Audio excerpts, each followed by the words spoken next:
Welcome to Stories of Impact. I'm your host, Tavia Gilbert, and along with journalist Richard Sergey, every first and third Tuesday of the month, we share conversations about the art and science of human flourishing. Today, we're bringing you one of the most memorable sessions from last fall's Global Scientific Conference on Human Flourishing. The first ever Human Flourishing Conference from Templeton World Charity Foundation aimed to showcase the latest and most meaningful scientific advances in understanding how humans flourish across cultures and alongside innovative new tools and strategies. And the conversation on climate change and other global challenges to human flourishing was one we haven't been able to stop thinking about since. We hope it's meaningful for you too. My name is Philip Ball, and I'm a science writer and author. And this is really a difficult time to be talking about human flourishing for many reasons, and perhaps that makes it all the more important to do so. We seem already to be facing the first consequences of the crises in climate and environment that scientists and others have been warning us about for several decades now. Just in the past year, we've seen temperature records broken in heat waves all around the world, accompanied by wildfires and drought, of which the current terrible crisis in Somalia is one of the worst. Lakes and rivers have simply vanished, and crop yields have been decimated, and so forth. And at the same time, there have been the kinds of episodes of extreme weather, like hurricanes and floods, that climate scientists have also long predicted. So if we've not already been directly affected by climate change, then surely we are soon all going to be in one way or another. And still, as I think shown recently at the COP27 meeting in Egypt and the G20 summit in Bali, still there does not seem to be the political will that the world needs to truly address these problems. So how, in the face of this, do we not simply despair or just succumb to a kind of helpless apathy? That, I think, is one of the biggest challenges facing those who are seeking solutions to the climate and environmental crisis. How can we mobilize these incredible human resources that surely exist to make a real difference to the planet and to society? And I'm delighted to have the privilege of hearing from a panel of experts who are looking at that question head on and, I think, finding real answers. So let me now introduce them. We will first hear a presentation from Katharine Hayhoe. Katharine she's challenging to introduce because she wears so many hats. She trained as an astronomer and then as an atmospheric scientist working on assessments of and predictions of regional climate change. She's currently the chief scientist for the US think tank, the Nature Conservancy, and she's distinguished professor in the Department of Political Science at Texas Tech University. She's also a principal investigator for the Department of Interior's South Central Climate Adaptation Science Center and the US National Science Foundation's Global Infrastructure Climate Network. And beyond this, she's got a distinguished record of communication and outreach on climate and environmental issues. And her current research focuses on establishing a scientific basis for assessing regional to local scale impacts of climate change on human systems and on the natural environment. After Katharine's presentation, we'll turn to our two live panelists for a discussion. So let me introduce the two of them now. David DeSteno is a professor of psychology at Northeastern University in Boston, where he directs the Social Emotions Group. His work examines the mechanisms of the mind that shape vice and virtue, and he studies hypocrisy and compassion, pride and punishment, cheating and trust. And his work continually reveals that human moral behavior is more variable than most might predict. He's also the co-author of the 2013 book Out of Character: Surprising Truths About the Liar, Cheat, Sinner and Saint Lurking in All of Us.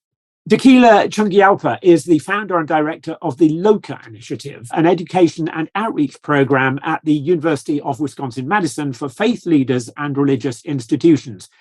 Its mission is to support faith-led environmental efforts locally and around the world through collaboration with faith leaders and religious institutions on environmental protection, sustainable development, and global health issues. And Dekila also serves as the environmental advisor for His Holiness the 17th Karmapa, head of the Karma Kagyu School of Tibetan Buddhism. So first of all, as I say, we're going to hear from Katharine Hayhoe. Hi, my name is Katharine Hayhoe, and I'm a climate scientist. That means that I study what's happening to our planet every day. And the best way that I have to describe it is this. We are conducting a truly unprecedented experiment with the only home we have. As far back as we can go into the paleoclimate record millions of years ago, we have never seen this much carbon going into the atmosphere this quickly. So it's no surprise that temperature is changing faster now than any time in the history of human civilization on this planet.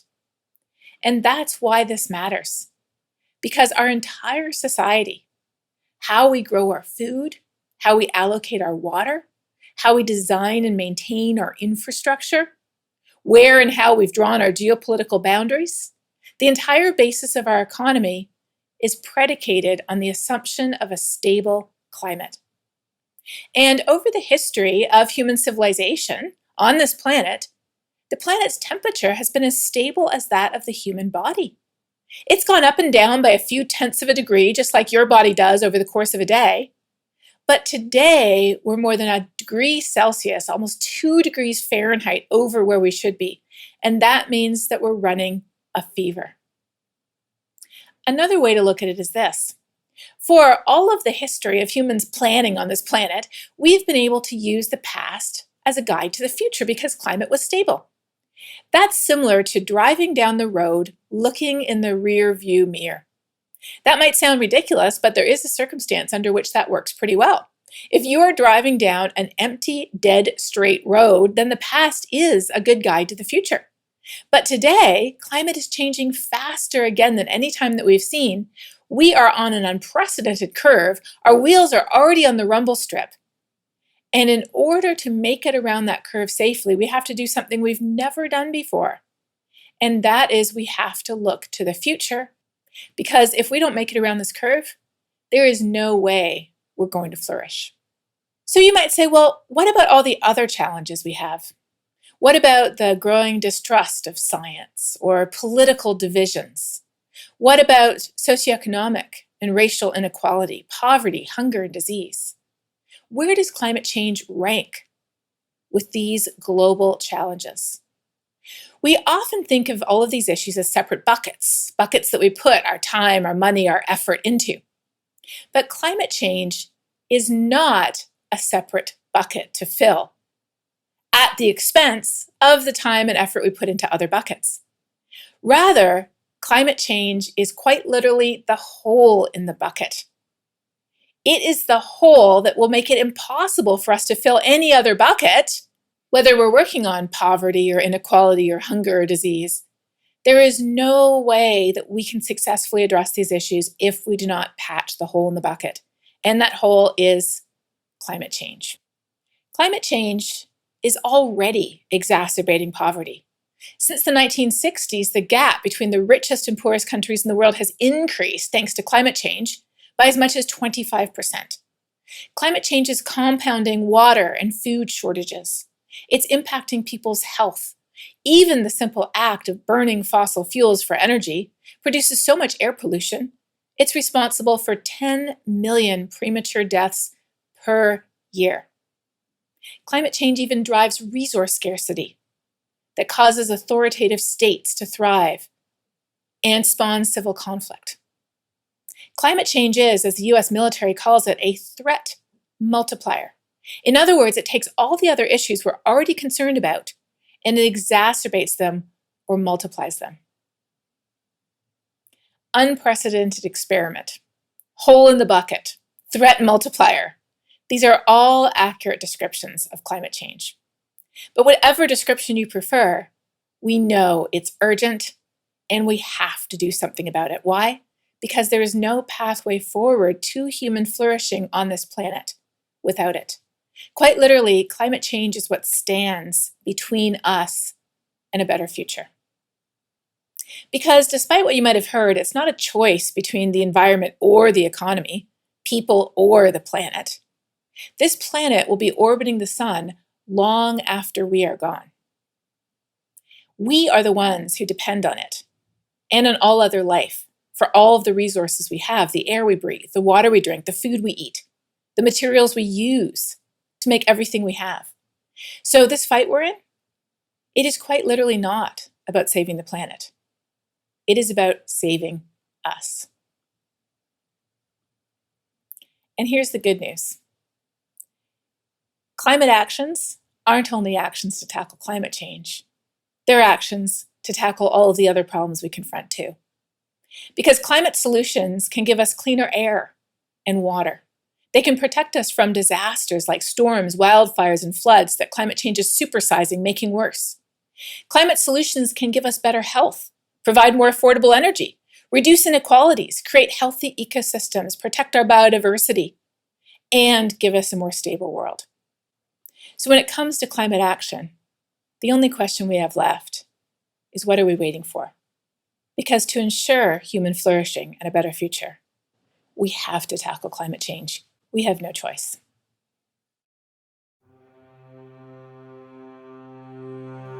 To err is human, to forgive divine. But what is forgiveness?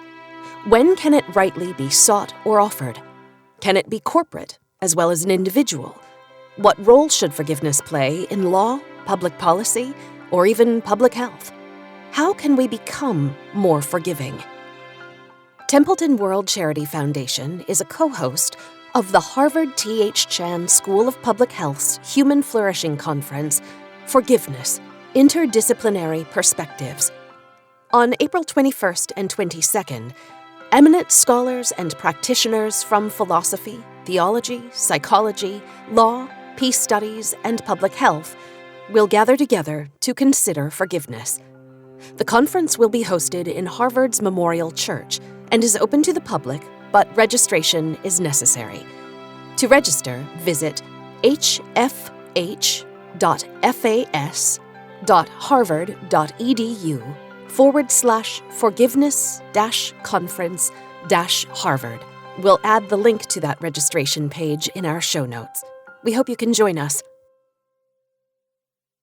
I want to turn now to our two panelists who are with us live, David and Dekila. David, if I could turn to you first of all, can you tell us what your work has taught you about how, including the varieties of how people respond to a challenge like the one that we're facing with climate change? Sure. I mean, the first thing I want to say is, you might be wondering why, as a psychologist here, I'm not studying the science of climate change, but for all the wonderful technologies we have, it's people who have to make the decisions to use them and the decisions to accept some sacrifices to ensure a better future. And so a lot of what I look at in my research is how people make those decisions. And what we know about humans in general is we tend to discount threats in the future and we like immediate gratification. But solving the climate problem really requires all of us to accept a little sacrifice now for gains later. Maybe a little more money in terms of cleaner energy than we'd like to pay, maybe raising our thermostats so that we're not using as much to keep our houses too cool for our own comfort. And what my research looks at is, how do we get people to make those sacrifices, to work for the greater good instead of their own comfort or convenience in the first place? And one thing we found is that people's emotional states can have a huge influence here, right? The reason we often pay people back is we feel grateful to them. The reason we pay things forward and accept sacrifices to help others is we feel compassion for them.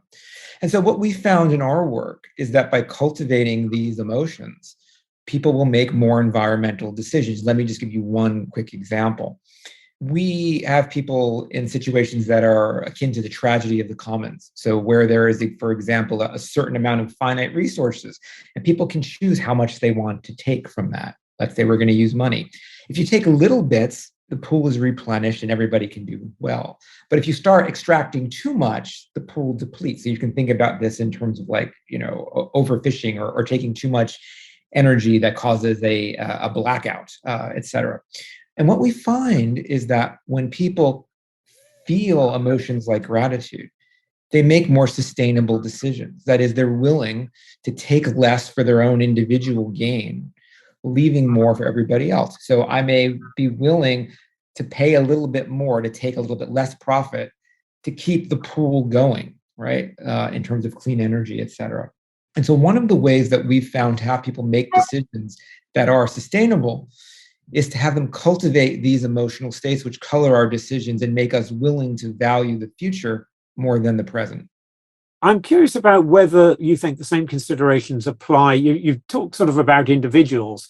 So much depends on the decisions that world leaders are making with one another. Do the same considerations apply, in terms of expecting sacrifices from a nation or a country rather than from the individual? Well, I think they do. But the problem with a lot of our leaders is we live in a very short-sighted world. Everybody's worried about the next election and not about what's better in the long run. And when you're so focused on immediate gains, it prevents you from making decisions that lead to a more resilient world in the long run. But the other problem that you identify, Phil, is exactly that. Who wants to be the nation to sacrifice if others aren't, right? It only makes sense to sacrifice to pay more money for energy, to have higher costs, to fight climate change, whatever it might be, to give money to poorer nations to help them do so, if those around you are making the same sacrifices. Otherwise, you kind of feel like you might be being taken advantage of. And so the question for us is, how do we create that level of trust among world leaders to make this? So it's not like the US or England or a certain country feels like they're doing something at a cost. And here, I'll be interested to see what Dekila has to say too, because spiritual traditions actually help us form these moral convictions, and so do these emotions. And so I think if people can cultivate these emotions, it changes the lens through which we look at problems. And it can change things. I think it can nudge us towards those types of more long-term focused decisions. Well, that's a great opportunity to bring you in, Dekila. And I wonder whether, first of all, you could simply tell us more about what the LOCA initiative is, what it aims to do. I'd love to. Thank you so much, David. That was fascinating. So I created the LOCA initiative at UW-Madison after working with faith leaders around the world. I created a program called Sacred Earth at WWF, and I was trying to prove that working with faith leaders, no matter where, no matter what religion, would actually move the needle on conservation and climate issues, and that in many ways it would help us get unstuck in the places we are stuck. And because of the overwhelmingly positive feedback I got, and because the benefits were so tangible and measurable, I ended up wanting to create a platform that invited faith leaders to work with scientists on environmental and climate solutions. And so the LOCA initiative is this platform where I work right now specifically with 3 faith traditions: evangelical church leaders on creation care and climate change, Tibetan Buddhist monastics in the Himalayas, which is where I'm from, and indigenous leaders, particularly tribal elders from Wisconsin Indian tribes, which is where LOCA is based in Wisconsin. And what is really fascinating to me is that you can think of these 3 groups as extremely different, right? Very different theological sort of, grounding, very different ways of collecting and organizing in society. You can even argue that they have different sets of values. But what is really fascinating to me is how when you begin a dialogue that isn't about difference, but is about similarity, there are certain themes that emerge almost naturally. It's not something that I have to guide. It almost sort of presents itself. And that really comes down to the language I'd use is interdependence and interconnectedness. Indigenous elders and leaders often use the word kinship. And so what I see when I work with religions and I work with faith leaders in particular is that there is this natural understanding that the problems that you just described when you talked about climate change, that we are dealing with the impacts of systemic problems, that these are actually not individualistic problems. And therefore, what is required is that we become more collectivist in our approach towards flourishing, towards addressing these problems. And here we have the largest group of organized people in the world. They literally are the largest stakeholder group. And their natural approach to thinking about problems is collectivist. And so I think just picking up on what David was saying, this is a community where they naturally inhabit this language of gratitude and compassion, right? Where when it comes to whoever they identify as their self, whoever they identify as their in-group, they really want to take care of. And I think the work that LOCA does is partly trying to increase what that in-group looks like for some of our partners, and at the same time, trying to encourage what caring looks like as well. How do we express that caring, and what does that mean in tangible ways? You touched on something there that I wanted to ask about. Maybe I could expand on it. The fact that your focus is on faith communities, that could be seen just as a sort of an instrumental approach, if you like, that it's just recognizing that actually faith is a motivator and a moral guide for a significant proportion, perhaps the major proportion of humankind. Or I wondered whether you feel there are particular and unique aspects of faith communities that can be mobilized here. Mm-hmm. So I think the answer is somewhat in your question when you say, is it a transactional reason to work with faiths, or is there a more direct imperative, right? Depending on the audience, I change my answer. I often, in front of scientists, give transactional reasons. 80% of the world population subscribes to a faith, right? Half of all the schools worldwide are run by faiths. Faiths directly own 8% of inhabitable land. If collectively, faiths are the third largest financial investor in the world, the question I always put to scientists is, how is it that we have not been working with them up till now? How is it that we have not thought of them as this incredibly powerful stakeholder group? And of course, that comes back to our own biases.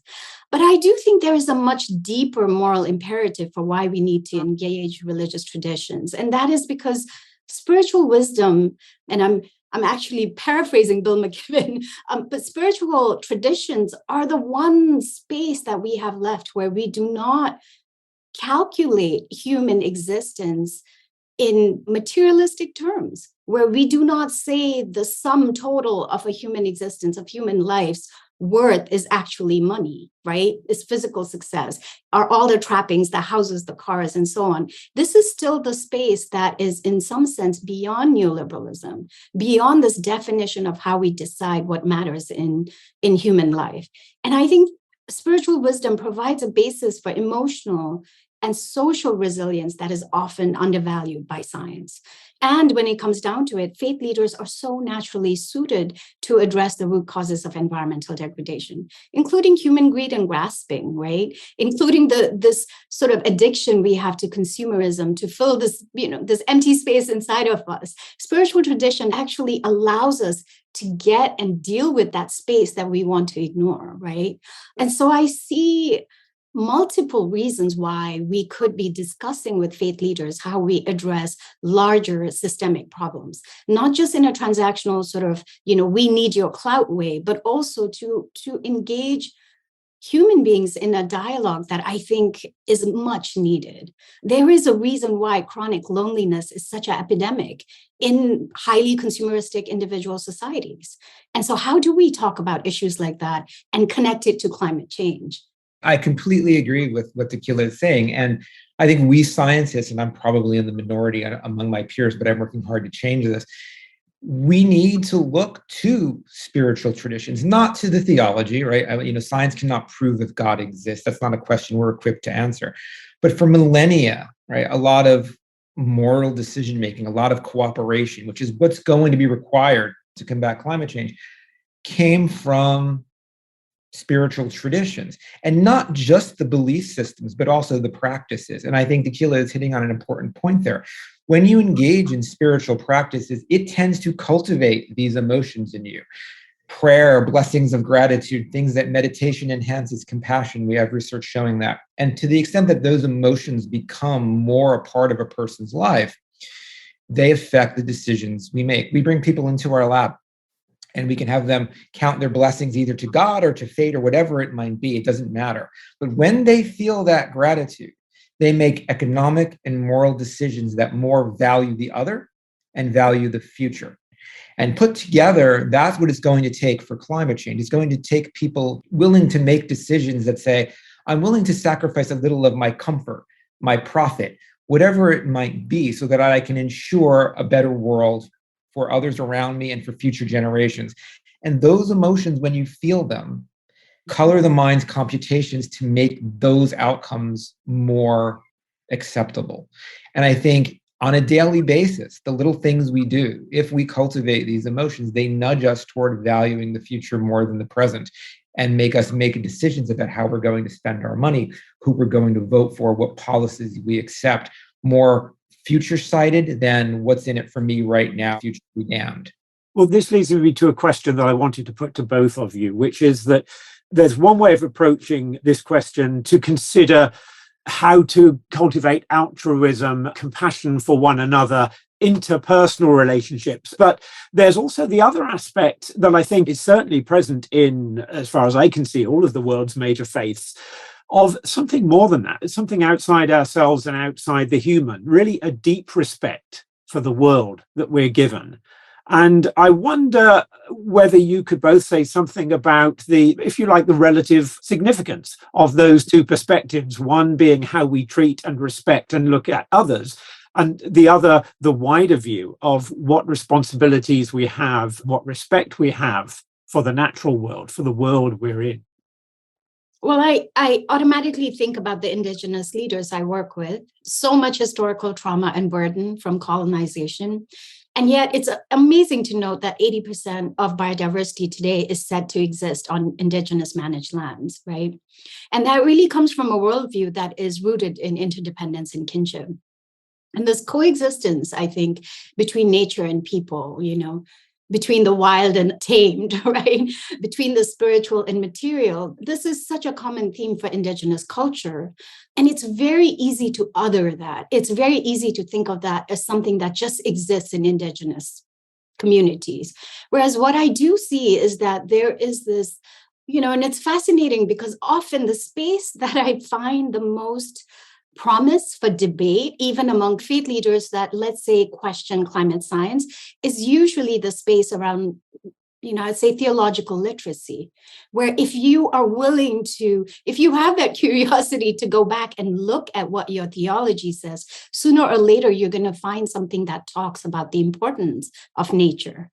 And, even when you think about, the work I do with evangelical preachers, for example, there is often, we know that the stats say that white evangelicals in America make up one of the largest climate denying groups. And yet I find working with evangelical pastors that there is this deep love for nature from their perspective because God created creation.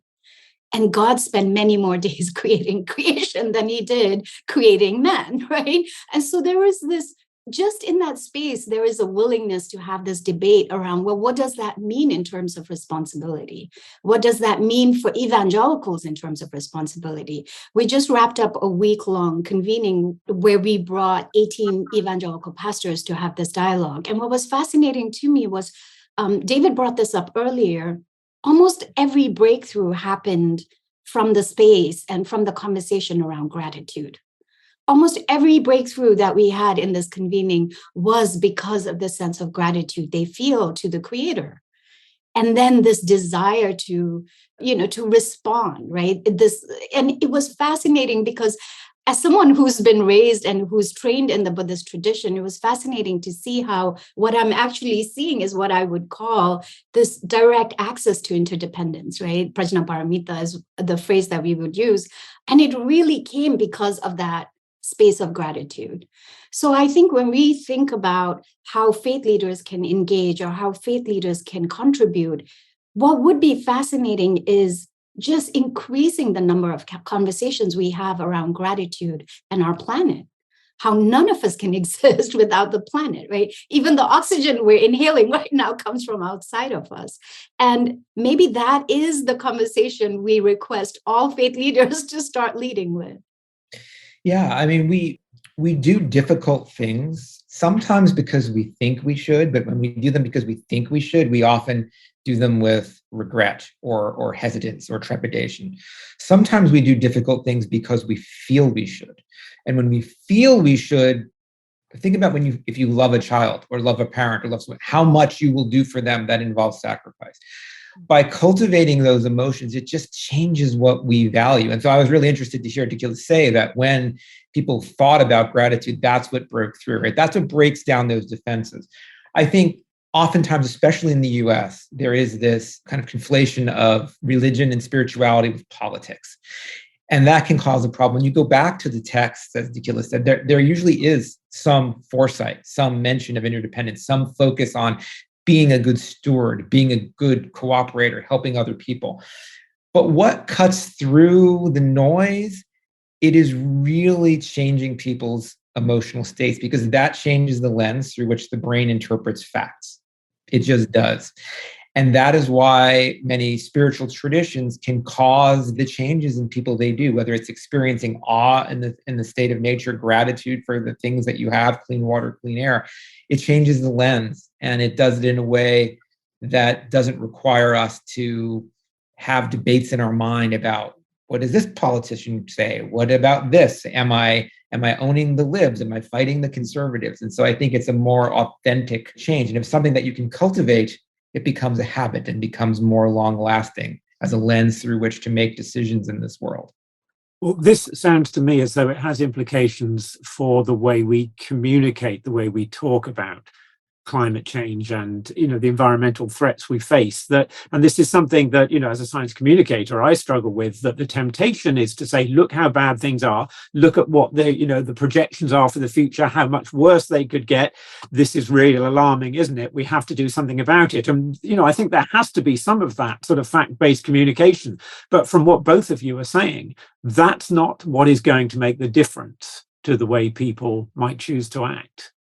Yeah, one thing we know from psychology is that fear appeals, as we're saying, look at these terrible things that are going to happen.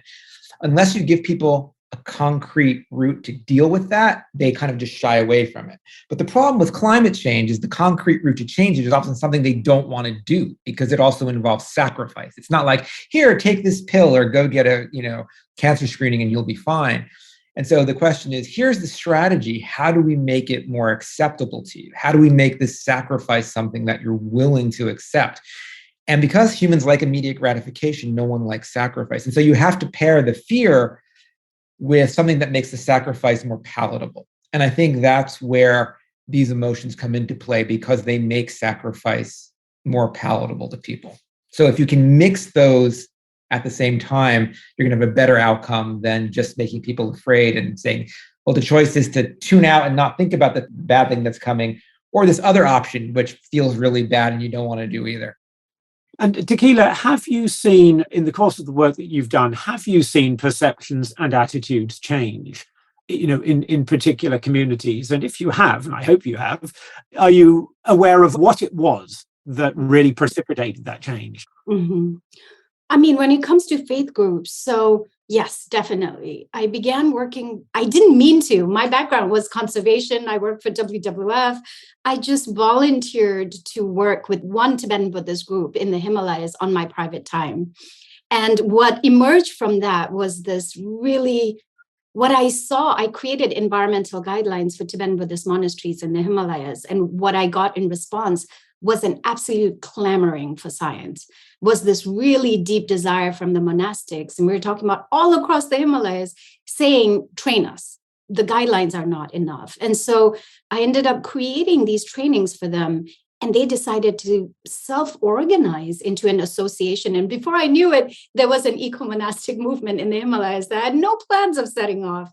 But what I've seen, it's been, almost 14, 15 years now with that work. And what's fascinating to me is how religious norms and cultural norms have shifted in monasteries that have decided to own this work. So they are self-organized under the umbrella Koryuk, which means environment in Tibetan.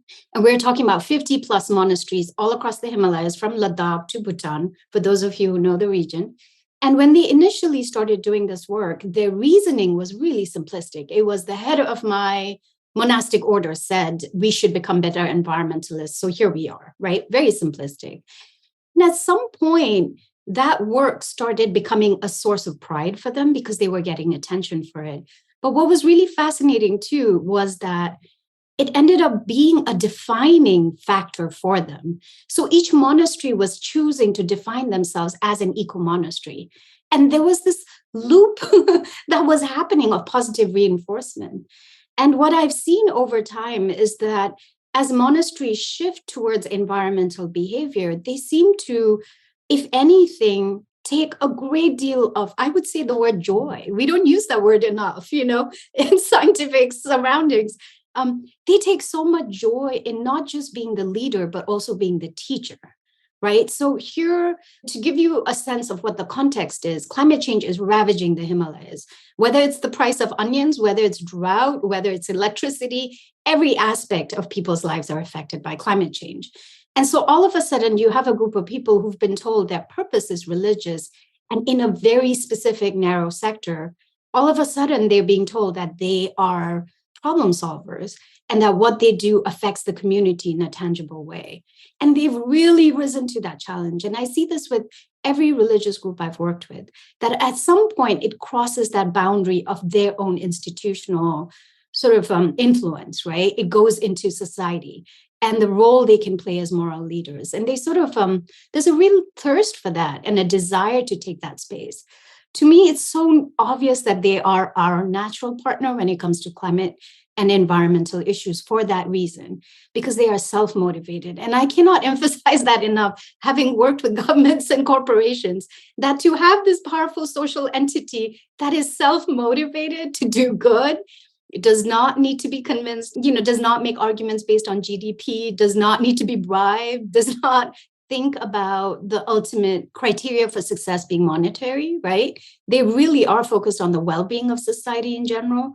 So I think what I see is actually really positive change in religious institutions.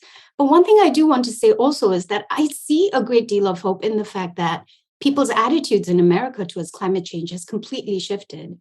I mean, the Yale Climate Change Communication Center has shown this again and again, that what we're seeing is a very small section. I don't think it's even double digits that has not shifted on denialism, but everybody else has moved from what used to be moderately concerned to extremely anxious, which we could argue is good and bad in many ways, right? Going back to what David was saying about what activates you to work on solutions.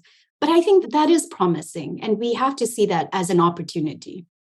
Well, we have just a few minutes left, and Dekila, you've already addressed the question I wanted to put to both of you at the end, which is there ground for hope?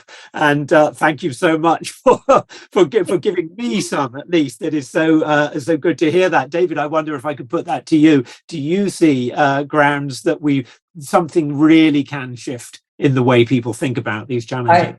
I think there is. I think the idea is changing. A good friend of mine, Subi Rangan, who's a professor at INSEAD in Paris, talks about exactly what Dekila was saying. For a long time, government leaders, businesses, they would make decisions by what are the probabilities X, Y, and Z are going to happen? How can we optimize our financial outcomes? Blah, blah, blah. But when it comes to things like climate change, when it comes to existential threats, decisions is the wrong word. We have to accept choices. There are choices, and choices require sacrifice, not just optimizing what's good in terms of GDP and profit. And I get the sense that there is a hunger for this. And whether people are drawing on spiritual traditions or secular wisdom and cultivating these emotional states, I get a sense that there is a brewing concern. And I just hope it keeps moving in the right direction. Thank you so much. Well, that brings us pretty much to the end of the discussion we have time for. I wish we could carry on because there's so much else I wanted to ask you.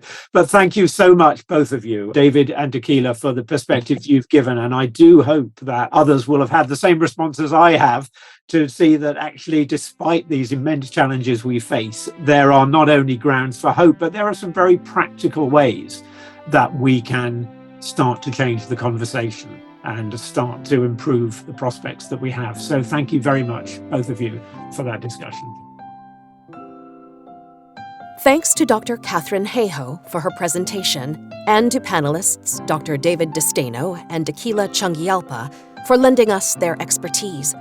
I also want to thank moderator Dr. Philip Ball and join him in expressing my own feelings of hope after hearing this enlightening discussion on what can change hearts and minds in the face of the global challenge of climate change.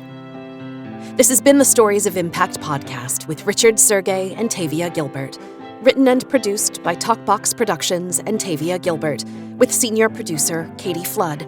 Music by Alexander Filipiak. Mix and master by Kayla Elrod. Executive producer Michelle Cobb. The Stories of Impact podcast is generously supported by Templeton World Charity Foundation.